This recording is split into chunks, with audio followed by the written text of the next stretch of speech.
पुरुषः स परः पार्थ भक्त्या लभ्यस्त्वनन्यया भक्त्या लभ्यस्त्वनन्यया यस्यान्तःस्थानि भूतानि यस्यान्तस्थानि भूतानि येन सर्वम् इदं ततम्। येन सर्वम् इदं ततम्। पुरुषः स परः, उस परम पुरुष को पार्थ, हे पार्थ। अरे अब जब मालूम करने की बात आई तब तो चले गए प्रभु जी। देखो यही तो दुर्भाग्य है, जब यह सॉल्यूशन बताया जा रहा है कि गोलोक कैसे पहुंचेंगे तब फोन आ गया। वैसे अभिमन्यु को मालूम था ना, मालूम बताने की बात हुई कि भाई चक्र में प्रवेश तो कैसे करोगे, लेकिन जब बाहर निकलने की बात आई तो सब सो जाते हैं। यही बात है, हम लोग को इस हरि चर्चा का मूल्यांकन नहीं करते। anyhow, ठीक है।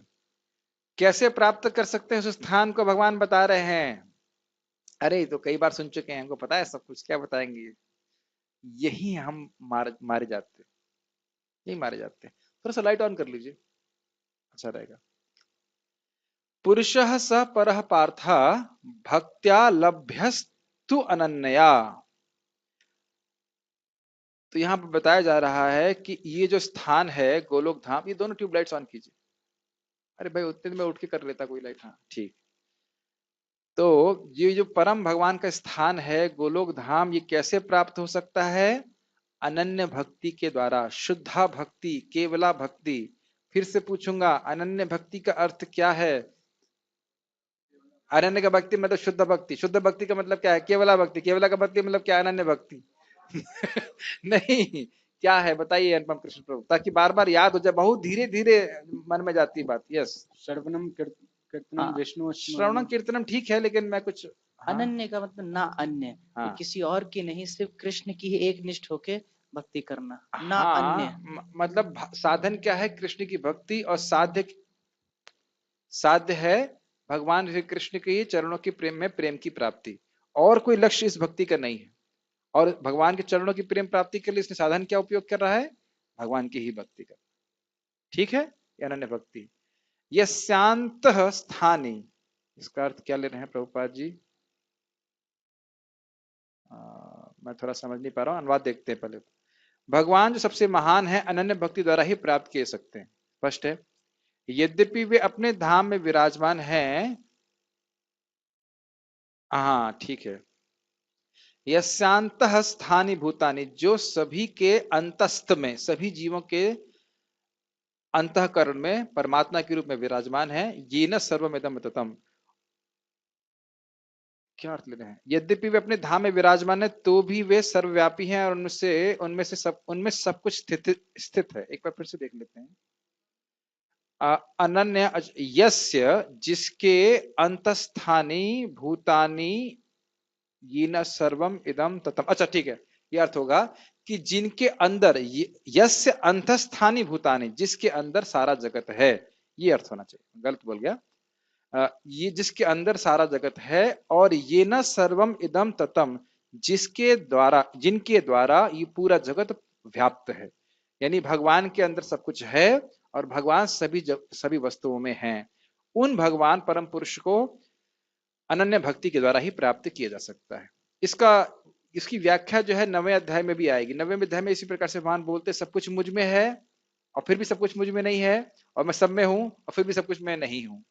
तो उसको हम वहां पे समझेंगे। अभी तो खाली भगवान के अचिंत्य ऐश्वर्य को थोड़ा सा हिंट किया जा रहा है। भगवान जो सबसे महान है, अनन्य भक्ति द्वारा ही प्राप्त किए जा सकते हैं। एक प्रश्न बनेगा, अरे भाई जो सब जगह है तो दिखते क्यों नहीं है? क्योंकि योग माया से अपने को ढके रहते हैं, भक्ति करेंगे तो अपने को प्रकट करेंगे। यद्यपि वे अपने धाम में विराजमान हैं तो भी वे सर्वव्यापी हैं, और उनमें सब कुछ स्थित है। मैं भी और आप भी, ठीक है, सब कुछ। और आप भगवान की सेवा करते हो तो कोई भगवान बहुत दूर नहीं है, हृदय में ही भगवान है। और भगवान प्रसन्न होते हैं कि हाँ ये जीव मेरी सेवा कर रहा है। गीता भूषण टीका। यह श्लोक भगवान प्राप्ति के लिए भक्ति की आसान विधि को बताता है। वे भगवान केवल अनन्य भक्ति के द्वारा ही प्राप्त हो सकते हैं, जिसका वर्णन श्लोक 14 में हुआ था। अनन्य चेता सततम इमाम स्मरति नित्यशः तस्यहम सुलभ पार्था नित्य युक्तस्य योगिना। समझ में आ रहा है ये बार बार श्लोक क्यों बोला जा रहा है? ये बहुत महत्वपूर्ण है। और किसी साधन का योग मिश्रित भक्ति या फिर कर्म मिश्रित भक्ति या और किसी प्रकार की मिश्रित भक्ति का आश्रय लिए बिना केवल शुद्धा भक्ति केवल भक्ति का आश्रय लेकर के व्यक्ति भगवान को प्राप्त करेगा। ये ध्यान देना चाहिए, स्मरण करना चाहिए कि कृष्ण का नाम मुझे प्रेम देगा। बात बहुत सिंपल सी बात है, लेकिन साधु कृपा नाम बिना प्रेम नहीं हो। भगवान का नाम मुझे प्रेम देगा और ये प्रार्थना करनी चाहिए भगवान से। बात बहुत सिंपल सी लग रही है लेकिन बात बहुत गंभीर है। ये विश्वास होना चाहिए कि भगवान का नाम मुझे प्रेम देगा जब वो मुझसे प्रसन्न हो जाएंगे। जैसे एक चातक पक्षी बादल के आशा लगाए रहता है। एक बहुत अच्छी बात भक्त बता रहे थे कि कदाचित चातक पक्षी गंगा जी में गिर गया तो वो ऊपर ही रहता है अपने अपने मुख को, कि कहीं गलती से गंगा जी का पानी भी मेरे कंठ में ना प्रवेश कर जाए। क्योंकि चातक पक्षी हमेशा बादल के ही पानी को स्वीकार करता है, प्यासा भी रहे क्यों ना। बादल उस पे क्या कहते हैं, बिजली भी क्यों ना गिरा दे, लेकिन वह बादल की ओर ही देखता है।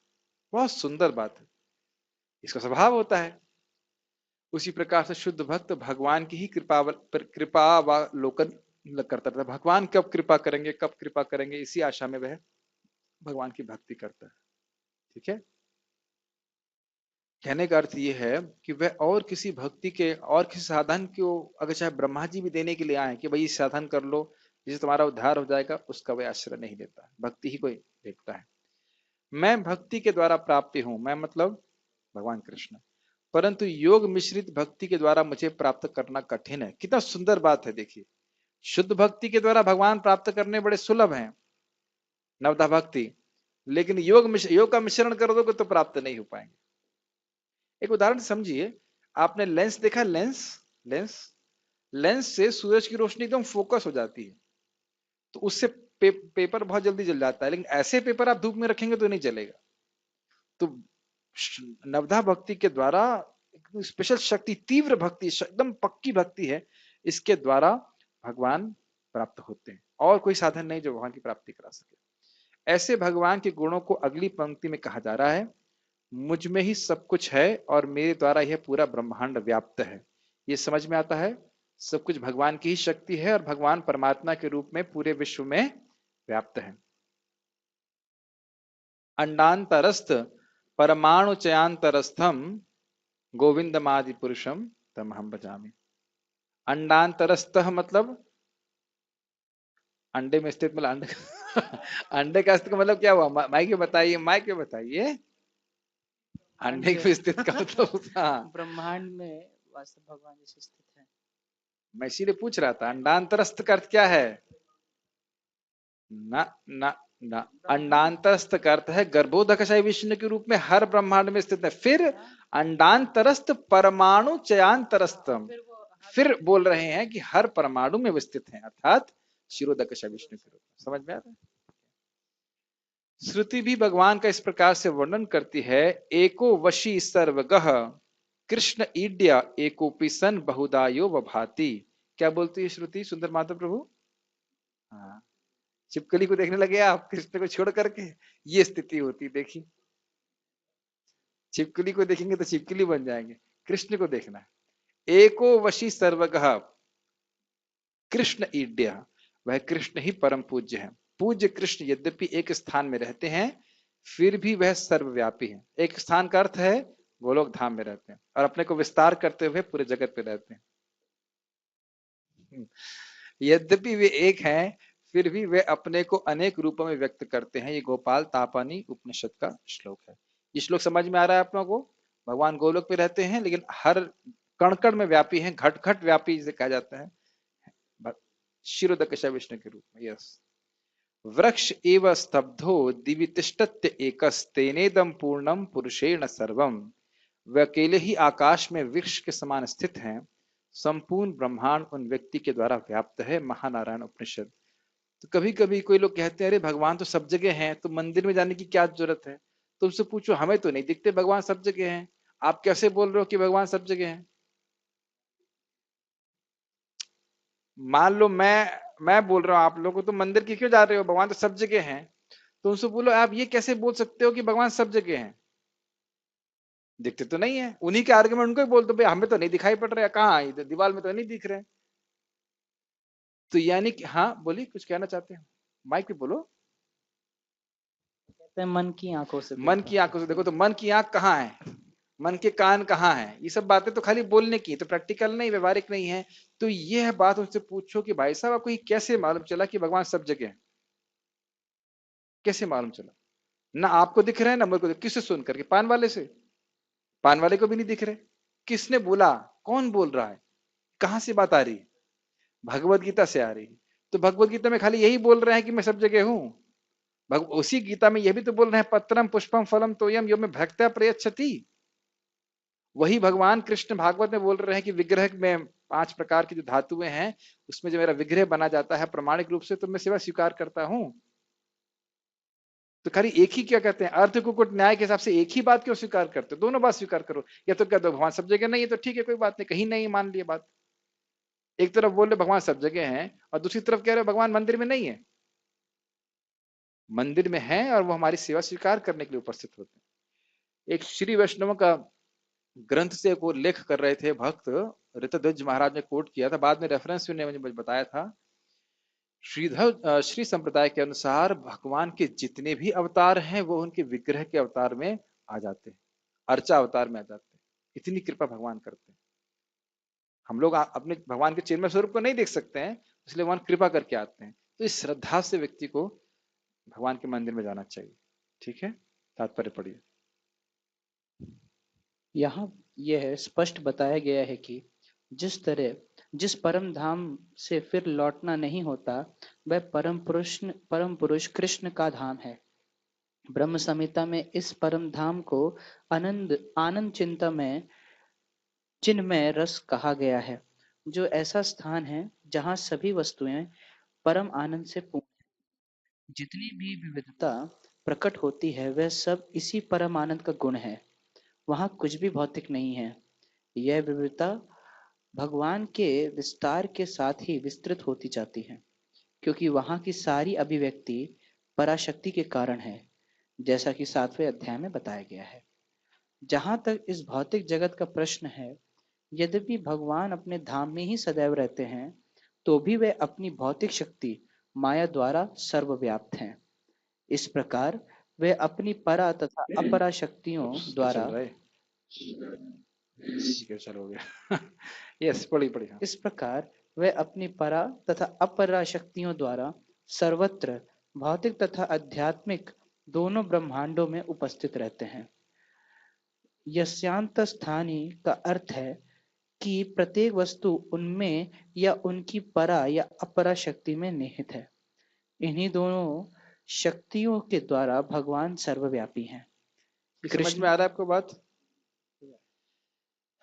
कृष्ण के पराशक्ति और अपराशक्ति के द्वारा निहित है, मतलब इस जगत में आप देखेंगे तो क्या है, दो ही शक्तियां हैं, जीव शक्ति है और माया शक्ति है, और उनको कंट्रोल करवाने वाले भगवान है।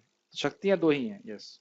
कृष्ण के परम धाम में या असंख्य वैकुंठ लोकों में भक्ति के द्वारा ही प्रवेश संभव है, जैसा कि भक्त्या शब्द द्वारा सूचित होता है। किसी अन्य विधि से परम धाम की प्राप्ति संभव नहीं है। वेदों में गोपाल तपनी उपनिषद भी परम धाम तथा भगवान का वर्णन मिलता है। एको वशी सर्वज्ञ कृष्ण, उस धाम में केवल एक भगवान रहता है जिसका नाम कृष्ण है। वह अत्यंत दयालु विग्रह है और एक रूप में स्थित होकर भी वह अपने को लाखों स्वांशों में विस्तृत करता है। वेदों में तो बातें समझ में आ रही है ना, भगवान गोलोक में है और अपने आप को विस्तृत करते हैं। यस। वेदों में भगवान की उपमा उस शांत वृक्ष से दी गई है जिसमें नाना प्रकार के फूल तथा फल लगे हैं इसको भी टीका में पढ़ा गया था भी। यस। और जिसकी पत्तियां निरंतर बदलती रहती हैं। वैकुंठ लोक की अध्यक्षता करने ये क्यों वाले कह रहे हैं भगवान पत्तियां निरंतर बदलती रहती हैं। वेदों में भगवान की उपमा उस शांत वृक्ष से दी गई है जिसमें नाना प्रकार के फूल तथा फल लगे हैं और जिसकी पत्तियां निरंतर बदलती रहती हैं। अगर जगत के परिप्रेक्ष्य में कहा जा रहा है तो फिर यही अर्थ है। यस। वैकुंठ लोक की अध्यक्षता करने वाले भगवान के स्वान चतुर्भुजी हैं और विभिन्न नामों से विख्यात हैं। पुरुषोत्तम, त्रिविक्रम, केशव, माधव, अनिरुद्ध, ऋषिकेश, संकर्षण, प्रद्युम्न, श्रीधर, दामोदर, जनार्दन, नारायण, वामन, पद्मनाभ आदि। ब्रह्म संहिता में भी पुष्टि हुई है कि यद्यपि भगवान निरंतर परमधाम गोलोक वृंदावन में रहते हैं, किंतु वे सर्वव्यापी हैं, ताकि सब कुछ सुचारू रूप से चलता हाँ, रहे। ये एक इम्पोर्टेंट बात है कि भगवान सर्वव्यापी क्यों है, क्योंकि भगवान की कृपा के बिना इस जगत में कुछ भी नहीं चल सकता है। माया शक्ति अपनी शक्ति से कुछ नहीं कर सकती है जब तक भगवान उसको संचालित ना करे। यस, पढ़िए। सब गोलोक एव एवं निवसति निवसति अखिलात्म भूतः। वेद गोलोक में निवास करते हैं, गोलोक एव निवसति, लेकिन सभी जीवों के हृदय में भी निवास करते हैं। यस। वेदों में कहा गया है कि वेदों में श्वेताश्वतर उपनिषद 6.8 में कहा गया है, परास्य शक्ति विविधैव श्रूयते स्वाभाविकी ज्ञान बल क्रिया च। उनकी शक्तियां इतनी व्यापक हैं कि परमेश्वर के दूरस्थ होते हुए भी दृश्य जगत में बिना किसी त्रुटि के सब कुछ सुचारू रूप से संचालित करती रहती हाँ, है। बहुत सुंदर बात है। यह लोग समझ नहीं पाते, यहाँ नहीं दिखाई पड़ता है कि पेड़ से अपने आप कैसे फल निकल रहे हैं, सब कुछ सारा परिवर्तन हो रहा है, तो लोग सोचते नहीं प्रकृति कर रही है। महाराज जिसे बोल रहा था, वह व्यक्ति प्रकृति कर रही है, प्रकृति कर रही है, तो महाराज कहते हैं अरे प्रकृति तुम्हारी दादी है, ये कोई ऐसी शक्ति नहीं है जो तुम अपने मन से सोच लेते हो, इसके पीछे कोई चलाने वाले भगवान है, ये समझना चाहिए। तो मूर्ख लोग इस प्रकार की बात बोलते हैं, प्रकृति की उपासना, हाँ भाई कोई शक्ति तो है जो चला रही है, ऐसे बोलते हैं कि नहीं, लेकिन वो जानते नहीं कि शक्ति के पीछे शक्तिमान है भगवान कृष्ण है। कोई प्रश्न है यहाँ तक? यस प्रभु। वो जी जब हम इस जगत से आध्यात्मिक जगत में जाते हैं तो हाँ, वहाँ पे भी हम फील करते हैं, जैसे राधा रानी थोड़ा लड्डू माइक बना पास में बाकी। हाँ जैसे राधा रानी लड्डू बनाती है तो हाँ उसका स्वाद रस ले रहे हैं, हाँ। ठीक है ना। तो ये फिर हमारा इंद्रियों से परे वहाँ फीलिंग कैसे हो रहा है? सुखम आत्यंतिकम यत्तद् बुद्धि ग्राह्यम अतीन्द्रियम वेत्ति यत्र न चैवायम स्थितश्चलति तत्वतः। इंद्रिय भोग यहाँ हो रहा है, इंद्रियों से कृष्ण की सेवा करना ये योग है, ये भक्ति है। तो यहाँ हम अपने जड़ इंद्रियों से इस कार्य को कर रहे हैं, इससे वो शुद्ध होंगी। लेकिन जब इंद्रियां पूरी तरह शुद्ध हो जाएंगी, सुखम आत्यंतिकम यत्तद् बुद्धि ग्राह्यम अतीन्द्रियम, जीवन का लक्ष्य है आत्यंतिक सुख की प्राप्ति करना, जो कभी कम नहीं हो, इसमें कोई दुख का मिश्रण नहीं हो। और उसका अनुभव तभी हो सकता है जब व्यक्ति अतीन्द्रिय, जिसकी इंद्रियां पूरी तरह शुद्ध हो जाए, उससे वह अनुभव कर पाएगा। जैसे प्रभुपाद जी ने कहा कि 16 क्यों, 16,000 क्यों नहीं। तो वह जब चित्त पूरी तरह शुद्ध हो जाएगा तब अनुभव करेगा। तो ऐसा नहीं कि वहां पे खाने पीने की व्यवस्था नहीं है, लेकिन वहां खाना एक आनंद है, यहाँ खाना एक आवश्यकता है, बाध्यता है, वहां आनंद है। कृष्ण दूध पीते हैं वहां पे, और अन्य लोगों के शरीर में भी दूध पीने की आवश्यकता नहीं है, लेकिन आनंद के लिए वो प्रसाद ग्रहण करते हैं भगवान का। ठीक है, आनंद बढ़ाने वाला होता है सब। और कोई प्रश्न? ठीक है, स्टॉप हियर। श्रीमद् भगवद गीता की जय, श्रील प्रभुपाद की जय।